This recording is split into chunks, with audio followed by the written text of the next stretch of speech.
క్రీస్తునందు ఈ ప్రభు దినాన కూడి వచ్చిన సకల పరిశుద్ధులకును పెద్దలకును చిన్న బిడ్డలకును తగినస్తులకును మన రక్షకుడు ప్రభు అయినటువంటి యేసుక్రీస్తు నామమున మీ అందరికీ వందనాలు తెలియజేస్తూ ఉన్నాను.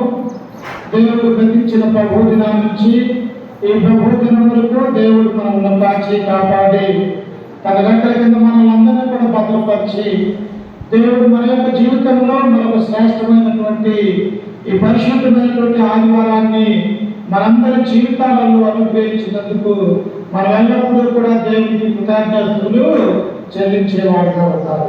చిన్న ప్రార్థన చేసుకుని ఆ తదుపరి దేవుని యొక్క వాక్యాన్ని మనందరం కూడా నేర్చుకుందాము. ప్రార్థన.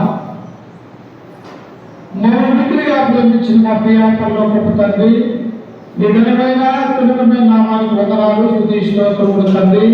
గడిచిన కాలమంతా గడిచిన దినములన్నీ మమ్మల్ని కాచి కాపాడి మా యొక్క జీవితంలో తండ్రి మనకు శ్రేష్టమైనటువంటి యొక్క ప్రభు దినాన్ని మాకు అనుగ్రహించినందుకు ఇద్దరు కుమారుడు మా రక్షకుడు ప్రభు అయినటువంటి యేసుక్రీస్తు నామమున మీ కృతజ్ఞతలు చెల్లిస్తూ ఉన్నాం తండ్రి. నిండినటువంటి యొక్క పరిశుద్ధమైనటువంటి ఆదివారమున ప్రపంచంలో ఉన్నటువంటి అనేక మంది ఆయా యొక్క కుమారుడు కుమార్తెలు తండ్రి మీ యొక్క పారిశ్రమికంలో చేరి ఆత్మతోను సత్యముతోను నువ్వు ఆరాధన చేస్తూ ఉంటుండగా అటు వారిలో మేము చిన్న మందగా చిన్న పిల్లలుగా కూడుకుని తండ్రి ఇప్పటి వరకు ప్రార్థన ద్వారా పాటల ద్వారా నేను మరింపరుచుకుని ఉన్నాం. ఇది పరిశుద్ధ గ్రంథంలో నుంచి ఈ యొక్క వాక్యాన్ని బోధించబోతూ ఉంటుండగా నేను నిమిత్త మార్పుని తండ్రి నీ పిల్లలకు మా యొక్క జీవితాలకు ఏ వాక్యం అయితే అవసరమై ఉంటూ ఉండదో తండ్రి ఆ వాక్యం తండ్రి మేమందరం కూడా ఒకరికొకరికి ధ్యానించుకొని తండ్రి లేఖనాలను పరిశీలన చేస్తూ మేము నేర్చుకునే భాగ్యాన్ని మా అందరికీ అనుగ్రహించగలని ఈ మాటలు మా రక్షకుడు మా ప్రభువైన యేసు పరిశుద్ధ నామమున ప్రార్థించి అడిగి వేడుకుంటున్నాము తండ్రి. ఆమేన్. క్రీస్తునందు ప్రియమైనటువంటి దేవుని బిడ్డలారా, ఈ యొక్క మధ్యకాల సమయంలో దేవుని యొక్క సన్నిధానం వచ్చేది. మనందరం కూడా ఆరాధనలు 5 భాగాలుగా ఉంటూ ఉన్నాయి. మొదటిగా ప్రార్థన ద్వారా దేవుని వేడుకుంటూ ఉన్నాం. ఆ తదుపరి పాపం ద్వారా తండ్రి దేవుణ్ణి భయపరుచుకుంటూ ఉన్నాం. ఆ తర్వాత దేవుని యొక్క వాక్యాన్ని మనం అందరం కూడా ఆయన చెప్పినటువంటి మాటలు మనం నేర్చుకుంటూ ఉన్నాం. ఆ తర్వాత వచ్చేసి యేసుక్రీస్తు వారి యొక్క లోకానికి వచ్చి మన పాపము నిమిత్తము తన పరిశుద్ధమైనటువంటి రక్తాన్ని మన కొరకు ఆ కలువరిలో చిందించి ఆయన మరణించి సమాధి చేయబడి తిరిగి లేచిన క్రీస్తు యొక్క శరీరాన్ని రక్తాన్ని మనం అందరం కూడా జ్ఞాపకం చేసుకుంటూ ఉన్నాం. ఆ తర్వాత కానుకలు దేవుడు మనకిచ్చినటువంటి దాంట్లో నుండి ఆయనకు కానుకలు సమర్పించుకుంటూ ఆరాధన అనేది మనం చేసుకుంటూ ఉన్నాం. అందుకనే ఈ క్రైస్తవులుగా ఉన్నటువంటి వారందరూ కూడా భూలోకంలో ఎంతమంది అయితే ఈ యొక్క ప్రపంచంలో ఉంటూ ఉన్నారు, ఆదివారం వచ్చిందంటే వారి యొక్క మనసులలో వారి యొక్క హృదయాలలో వారి యొక్క ఆలోచనలు ఎలా ఉంటాయంటే నా దేవుని యొక్క సన్నిధానానికి వెళ్ళాలా, ఆయన యొక్క సన్నిధిలో నేను కూర్చోవాలా, ఇదిగో నాకు కలిగినటువంటి ఆ బాధలు కావచ్చు శ్రమలు కావచ్చు లేకపోతే సంతోషము ఏదైనప్పటికీ కూడా నా యొక్క దేవుని యొక్క సన్నిధిలో కూర్చొని నేను ఆయనను ఆరాధించాలన్నటువంటి ఆ మనస్సు క్రైస్తవులుగా ఉన్నటువంటి ప్రతి ఒక్కరికి కూడా ఆదివారం వచ్చినదంటే మన యొక్క మనస్సులలో ఉంటుంది. అయితే మనమందరం కూడా ఈ లోకంలో నుండి క్రీస్తులోనికి వచ్చి ఉన్నాం. ఎక్కడి నుండి? లోకంలో నుండి అనగా పాపం అనే లోకంలో నుండి సాతాను యొక్క బంధకాలలో నుండి మనం ఎక్కడికి వచ్చాము అంటే క్రీస్తులోకి వచ్చినట్టుగా మనం చూస్తూ ఉన్నాం. అందుకనే లోకంలో నుండి మానవులుగా ఉన్న మనము ఆ తర్వాత ప్రభు అయినటువంటి యేసుక్రీస్తును సొంత రక్షకుడిగా అంగీకరించినటువంటి మనము ప్రభు యొక్క సంఘములో ఆయన యొక్క శరీరంలో అవయవులుగా ఏర్పడినటువంటి మనము ఎలా జీవించాలన్నటువంటి విషయాల గురించి కొన్ని మాటలు మనం నేర్చుకున్నాం. చూడండి, అనేక మంది క్రీస్తులోనికి వచ్చేవారు ఉంటూ ఉన్నారు. అనేక మంది వచ్చినటువంటి వారు తిరిగి తప్పిపోయే వారు అనేక మంది కూడా ఉంటూ ఉన్నారు. కానీ క్రీస్తులో ఉన్నటువంటి క్రైస్తవులుగా ఉన్నటువంటి మనము క్రీస్తును ధరించుకొని యేసుక్రీస్తు రక్తములో కడగబడి ఆ యొక్క నామాన్ని ఎల్లప్పుడూ కూడా మన యొక్క హృదయాలలో ఆలోచన చేసుకుంటూ తండ్రి అయినటువంటి దేవుణ్ణి మరుగుపరుచుకున్నటువంటి మనము ఈ లోకంలో ఎలా జీవించాలి అన్నటువంటి విషయాల గురించి మనము ఆలోచన చేస్తే చూడండి, నాతో పాటు పరిశుద్ధ గ్రంథంలో నుంచి తిమోతికి రాసినటువంటి రెండవ అధ్యాయము అపోస్తలుడైనటువంటి పౌలు గారు తిమోతికి రాసినటువంటి మొదటి పత్రిక 2వ అధ్యాయము మొదటి వచనాన్ని చదువుకుంటూ ఎలా జీవించాలనేది దేవుడు మనకు ఇక్కడ నేర్పిస్తూ ఉన్నాడు. చూడండి,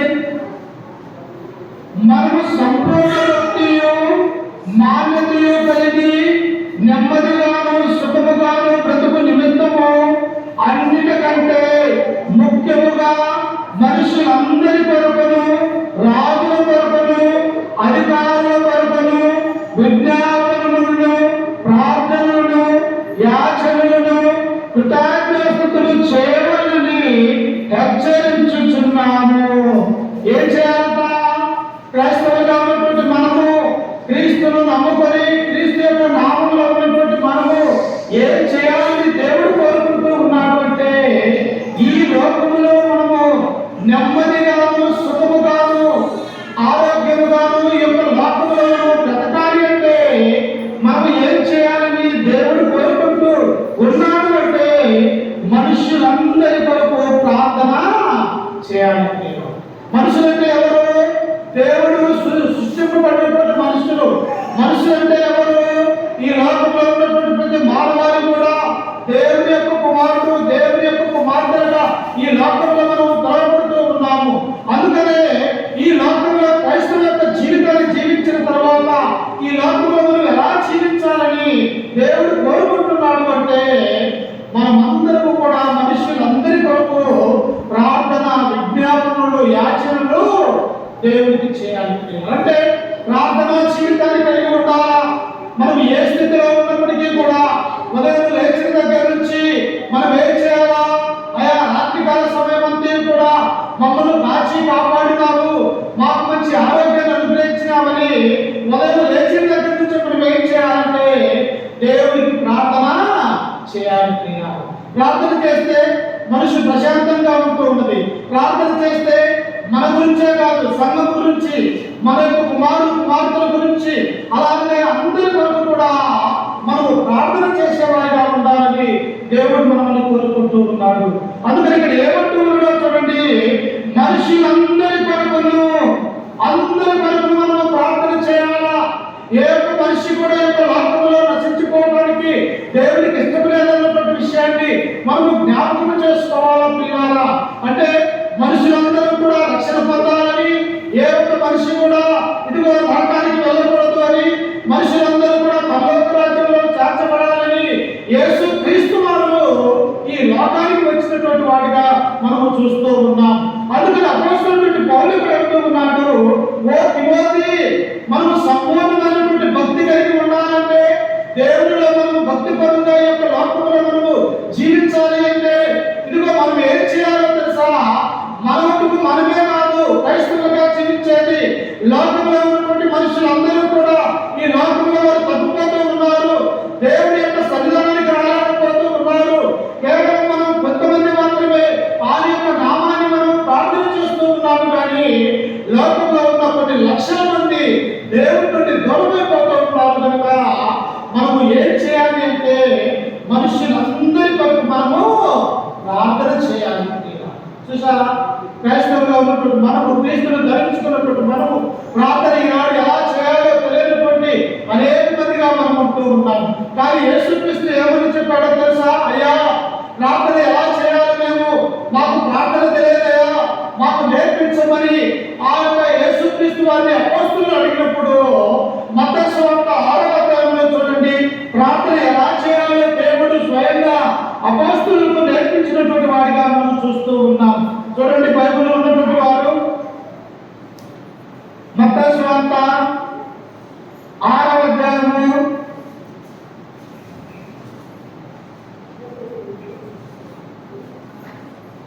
5వ వచనాన్ని చదువుకుందాం. 6వ అధ్యాయం 5వ వచనంలో, మరియు మీరు మీరు ప్రార్థన చేయనప్పుడు వేషధారుల వలె ఉండవద్దు. ఎలాగా? ఈనాడు అనేక మంది కూడా ఏం చేస్తారో తెలుసా?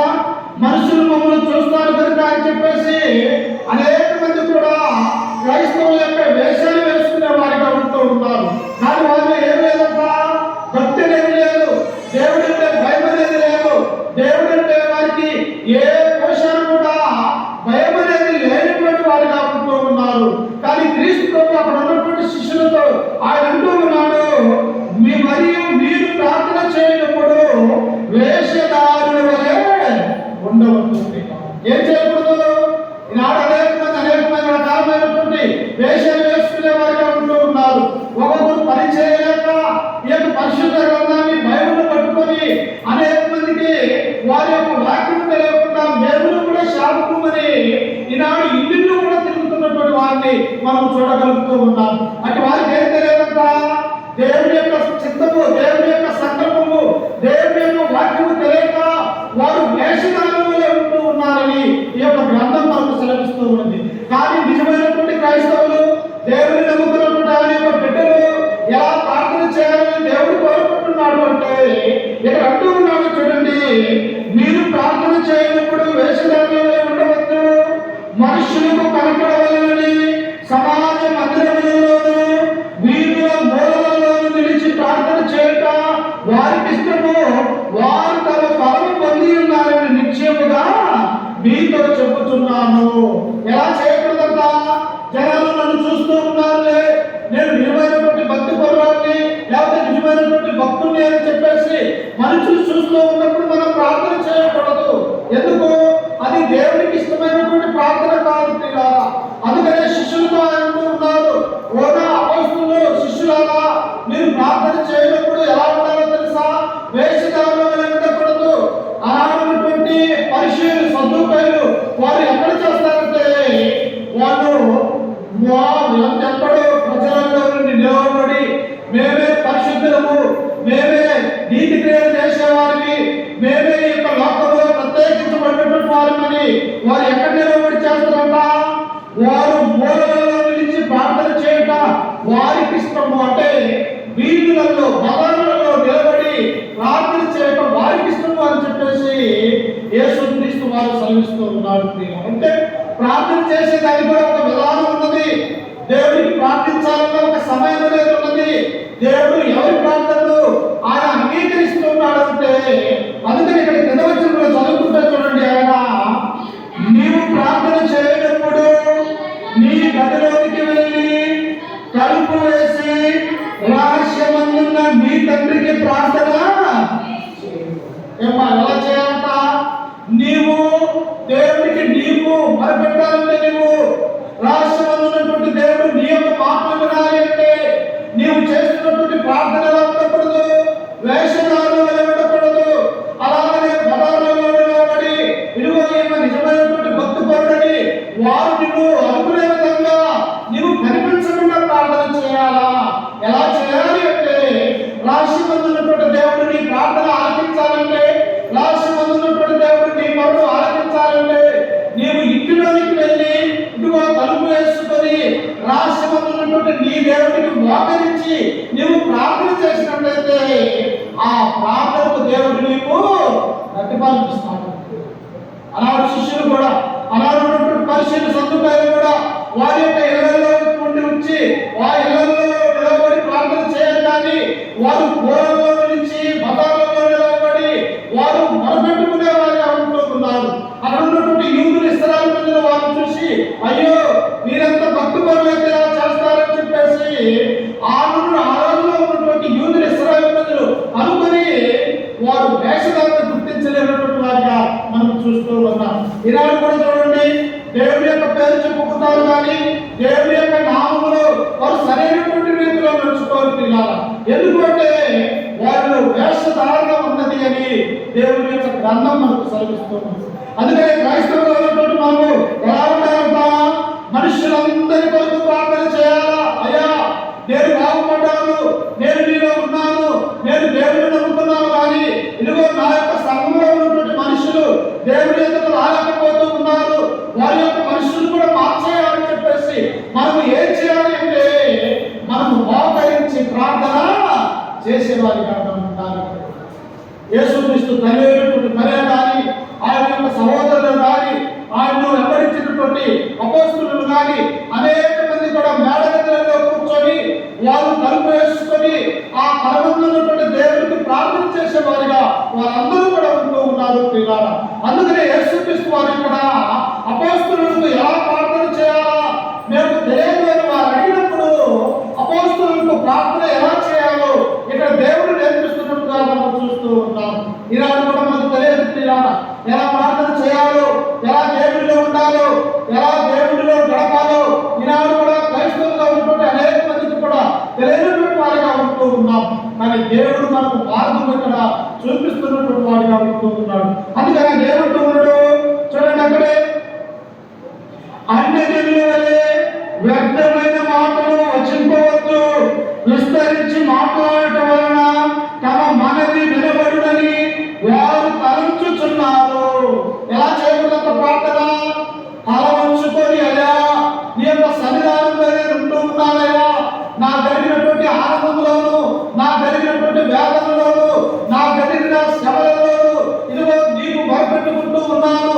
నా యొక్క కుటుంబంలో ఈ యొక్క శ్రమ ఉన్నది, నా కుటుంబంలో ఈ యొక్క బాధ ఉన్నదయ్యా, నా బాధను నీవు మాత్రమే తెచ్చగలవని చెప్పేసి రహస్యంగా ఉన్నటువంటి దేవుడికి మనం ఏం చేయాలంటే రహస్యంగానే ప్రార్థన మనము చేయాలి.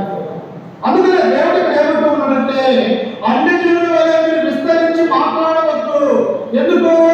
అలాంటి ప్రవక్త అయినటువంటి ఏలియా కాలంలో కూడా మనం చూస్తూ ఉన్నప్పుడు వారు బయటకు ప్రార్థన చేస్తూ ఉన్నారు. ఎలాగో తెలుసా?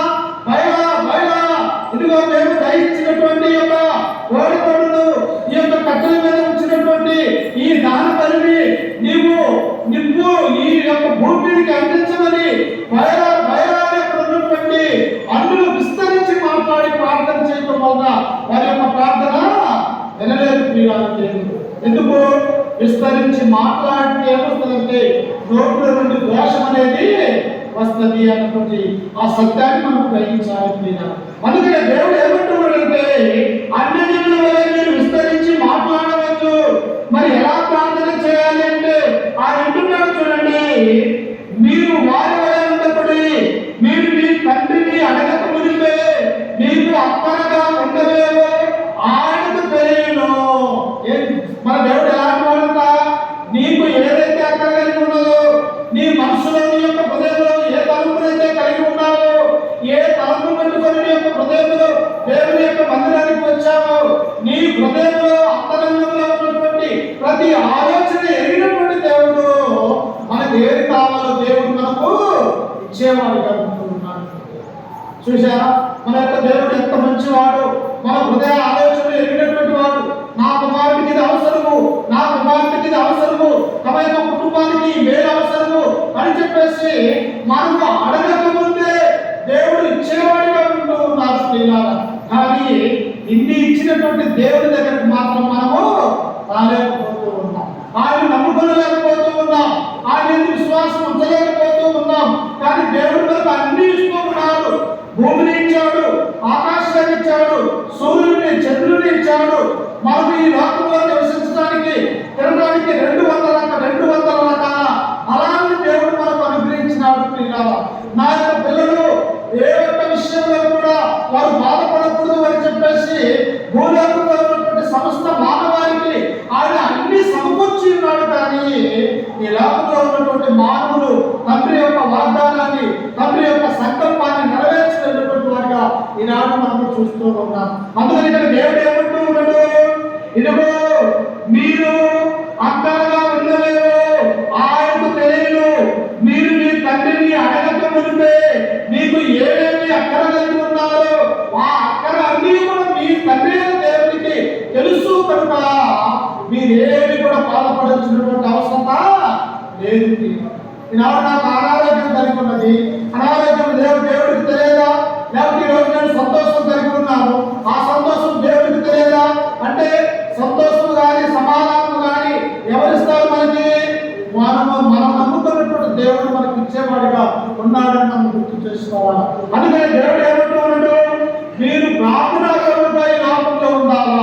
ఏ కష్టం వచ్చినా, ఏ నష్టం వచ్చినా, ఇదిగో ఇతరులు నిన్ను నిందిస్తూ నిందిస్తూ ఉన్నారా, లేకపోతే ఇతరులను దూషిస్తూ ఉన్నారా, లేకపోతే అనేకమైనటువంటి వ్యాధులు మనలో ఉన్నారా, ఏమున్నప్పటికీ కూడా మనం ఏం చేయాలి అంటే రహస్యమైనటువంటి ఆ దేవుడు మన ప్రార్థన వినాలి అంటే మనం ఇంటిలోకి వెళ్ళి తలుపు వేసుకుని, దేవా నాకు ఇది అవసరము, నేను దేవా నా యొక్క కుమారుని మార్చు, నా యొక్క కుమారుని మార్చయ్యా, లేకపోతే నా యొక్క బంధువుని, నా రక్త సంబంధికుల్ని, నేను ఉన్నటువంటి యొక్క గ్రామాన్ని, ఈ మనుషులందరూ కూడా క్రీస్తులకు వచ్చేటట్టుగా చేయమని మనం అందరూ కూడా ప్రార్థన చేసేవారిగా ఉంటారు.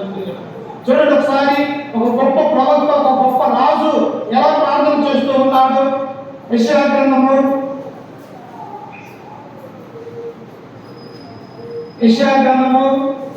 38వ అధ్యాయము మొదటి నుంచి మనం చదువుకుందాం. ఒక గొప్ప రాజు దేవుడికి ఎలా మొదలుపెడుతూ ఉన్నాడు చూడండి ఒకసారి.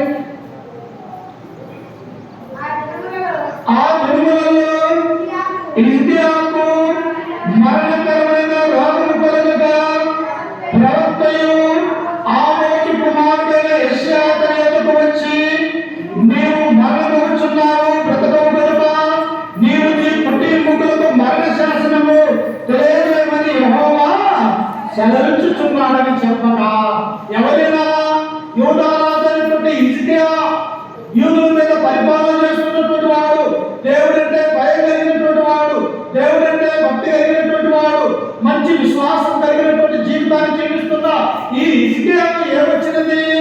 మరణకరమైనటువంటి రోగము ఆయనకు వచ్చినది. ఆయనకు వచ్చినటువంటి రోగం బ్రతికేది కాదని, కొన్ని దినాలలో కొన్ని రోజులలో చనిపోతాడని ఆ దేవుడు ముందుగా ప్రవక్తైనటువంటి యెషయాను ఆ యొక్క యూదా రాజు అయినటువంటి హిజ్కియా దగ్గరికి వచ్చాడు. వచ్చి ఏం చెబుతూ ఉన్నాడు? ఓ రాజు అయినటువంటి హిజ్కియా, నీకు వచ్చినటువంటి మరణము మామూలు మరణము కాదు, ఇదిగో నీకు వచ్చినటువంటి జబ్బు, ఇదిగో మరణించడానికే వచ్చినది, నీవు యొక్క లోకాన్ని విడిచిపెట్టే రోజు దగ్గరలో ఉన్నది, కనుక నీవు కొన్ని రోజులలో మరణముతో ఉన్నావు కనుక నీ కుటుంబ సభ్యులకు తెలియజేయము అని యెషయా ప్రవక్త యూదా రాజు అయినటువంటి హిజ్కియా దగ్గరికి వెళ్ళి చెబుతూ ఉన్నాడు. ఎంత బాగా ఉంటుందమ్మా, ఏదైనా చిన్న జ్వరం వస్తేనే మన యొక్క శరీరం తట్టుకోలేదు తీరాలి, కానీ యూదులకు రాజుగా ఉన్నటువంటి యొక్క హిజ్కియాకు మరణకరమైనటువంటి రోగం కలిగి, ఇదిగో నీవు బ్రతకలేవు, నీవు చనిపోతావు అని ఆ ప్రవక్త ఆ హిజ్కియా దగ్గరికి వచ్చి చెప్పినప్పుడు తన మనస్సు ఎంత విలువలాడిపోతుందో ఒకసారి చూడండి. మరణం అంటే ఏంటి? శరీరానికి విడగాటు, బంధువులకు రక్త సంబంధికులకు విడగాటు. మరణం అంటే మరణపడిపోతారు, వారికి మరి ఎన్నటికీ కూడా జ్ఞాపకం అనేది రాదు. ప్రియులారా, ఒక వ్యక్తి మరణించినప్పుడు ఆ యొక్క కుటుంబంలో ఎంత వేదన, ఎంత శోధన, ఎంత ఆదరణ కలిగి ఆకుండా ఉంటారో మనం అనేక కుటుంబాలలో చూడగలుగుతాము. కానీ మరణకరమైనటువంటి రోగం యొక్క హిజ్కియాకు వచ్చినప్పుడు మనవలే ఆయన ఏం చేశాడో చూడండి ఒకసారి. కింద వచనంలో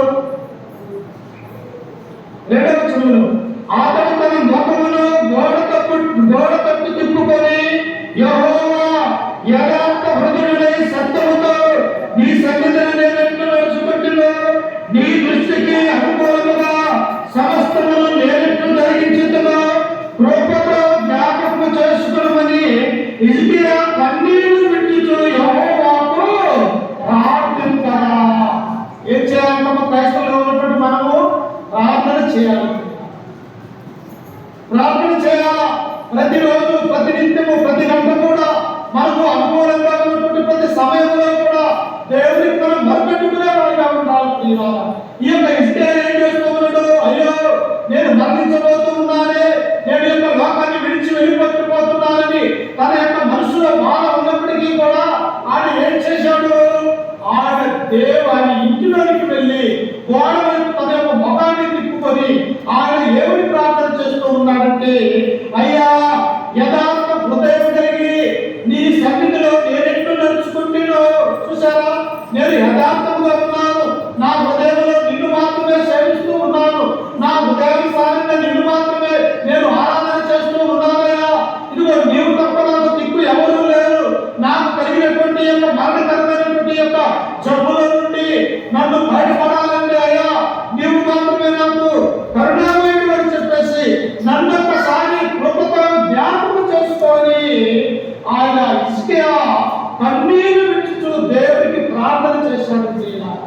అమ్మా మన యొక్క ప్రార్థన వినాలి అంటే మనము హృదయానుసారంగా ప్రార్థన చేయాలి. మన ప్రార్థన పరలోక రాజ్యంలో చేరాలి అంటే మనము మంచి మనస్సు కలిగి ఆయన వైపు తిరిగి మనము కూడా ప్రార్థన చేసేవారుగా మనం ఉండాలి. ఎప్పుడైతే హిజ్కియా ఆ మరణకరమైనటువంటి రోగం కలిగినప్పుడు ఆ దేవునికి ప్రార్థన చేస్తూ మొదలుపెడుతూ ఉన్నాడో వెంటనే తన ప్రవక్త విషయాన్ని తిరిగి అదే యూదా రాజైనటువంటి హిజ్కియా దగ్గరికి వెళ్ళమని చెప్తాడు. ఆయన బిడ్డకు బాధపడుతున్న దేవుడు చూస్తాడా? ఎవరు కూడా చూడండి ప్రియులారా. ఎందుకు? నా పిల్లలకు ఎక్కడా కూడా బాధపడకూడదు, నా పిల్లలు సంతోషంగా ఉండాలా, నా యొక్క పిల్లలు సమాధానంగా ఉండాలా, నా యొక్క పిల్లల యొక్క లోకంలో ఆశీర్వదించబడాలా, నా యొక్క పిల్లలు ఈ లోకంలో ఆరోగ్యం కలిగి ఉండాలి అని దేవుడు కోరుకుంటూ ఉన్నాడు. కనుక ఈ రాజైనటువంటి హిజ్కియా మరణకరమైన రోగము కలిగినప్పటికీ కూడా దేవుడిని మొరపెట్టగా తన యొక్క కుమారుడు సేవకుడైనటువంటి యెషయా ఆయన దగ్గరికి పంపించాడు. పంపించి ఏమంటున్నాడు చూడండి, కింద వచనంలో 4వ వచనంలో యెహోవా యెషయాకు ప్రత్యక్షమై ఇలాగ సెలవిచ్చెను, నీవు తిరిగి హిజ్కియా యొద్దకు పోయి అతనితో ఇట్లనుము, నీ పితరుడైన దావీదుకు దేవుడైన యెహోవా నీకు సెలవిచ్చినది ఏమనగా, నీవు కన్నీరు విడిచుట చూచితిని. ఎవరు చూస్తున్నారమ్మా? మనుషులు నిన్ను చూడకపోవచ్చు, మనుషులు నిన్ను ఎగతాళి చేయవచ్చు, మనుషులు నీ మీద నిందలు వేయవచ్చు, కానీ యెహోవా హిజ్కియా యొక్క కన్నీరును చూస్తూ ఉన్నాడు. అందుకనే దేవుడు ఏమంటున్నాడు తెలుసునా? అడుగుడి మీకు ఇయ్యబడును, వెలుగుడి దొరుకును, కట్టుడి అలుపు తీస్తాను. మనం అడగాలా, దేవా నాకు ఇది అవసరం ఉన్నదయ్యా, దేవా నా యొక్క కుటుంబాన్ని కాపాడాయా, దేవా నాకు కలిగినటువంటి అనారోగ్యంలో నుంచి నాకు మంచి ఆరోగ్యాన్ని అనుగ్రహించాయా, ఇదిగో నాలో ఉన్నటువంటి యొక్క నిందను నువ్వు తీసివేయా, ఈ లోకంలో నేను బలహీనుడుగా ఉన్నాను, ఇదిగో అనేక మందితో మమ్మల్ని ధృవీకరించేవారుగా ఉన్నారయ్యా, నాకు కలిగినటువంటి యొక్క వ్యాధులను తీసివేయమని మనము కూడా దేవుని యొక్క సన్నిధిలో కన్నీరు విడిచుచు మనము ఉండేవారుగా ఉండాలి. అందుకనే దేవుడు ఏమంటున్నాడు తెలుసా? మీకు అయ్యా కూర్చోడా, చదువు కూర్చోండి. ఏమంటున్నాడంట? ఇదిగో మీరు వేషధారుల వలె ప్రార్థన చేయవద్దు, మీరు మనగా ఉండాలంట, సత్త సంబంధులుగా ఉండాలా, దేవుడు నమ్ముకున్నటువంటి బిడ్డలుగా ఉండాలా, ఆయనకి ఇష్టమైనటువంటి క్రైస్తవులుగా యొక్క లోకంలో ఉన్నట్టయితే మనల్ని మన యొక్క కుటుంబాన్ని ఎల్లప్పుడూ కూడా ఆయన ఆశీర్వదించేవాడుగా ఉంటూ ఉన్నాడు. అందుకని ఇక్కడ యెషయాకు వెళ్ళి ఏమని సెలవిస్తూ ఉన్నాడు? ఓ యొక్క హిజ్కియా, ఇదిగో నీవు పెట్టినటువంటి ఆ మొర, నీ యొక్క కన్నీళ్లను, నీ యొక్క ప్రార్థన పరలోకమందున్నటువంటి దేవుడు విన్నాడు కనుక ఇదిగో 15 సంవత్సరాలు ఆయుష్ని నీకు పొడిగిస్తున్నాను. చూసారా? చనిపోతాడుతున్నటువంటి హిజ్కియా దేవుడికి మొరపెట్టగా, దేవుడికి ప్రార్థన చేయగా ఆయనకు తిరిగి 15 సంవత్సరాల పాటు ఆయుష్ని దేవుడు పొడిగించినటువంటి వాడిగా మనం చూస్తాం. అమ్మ, మన యొక్క దేవుడికి అసాధ్యమైనది ఏమైనా ఉన్నదా? అన్నీ కూడా సాధ్యమే. ఈ క్షణంలో భూమిని నాశనం చేయమంటే నాశనం చేయగల సమర్థుడు. ఈ క్షణంలో నీ యొక్క జీవితాన్ని కట్టబడాలంటే కట్టబడేవాడు. ఈ క్షణంలో నీ యొక్క కుటుంబాన్ని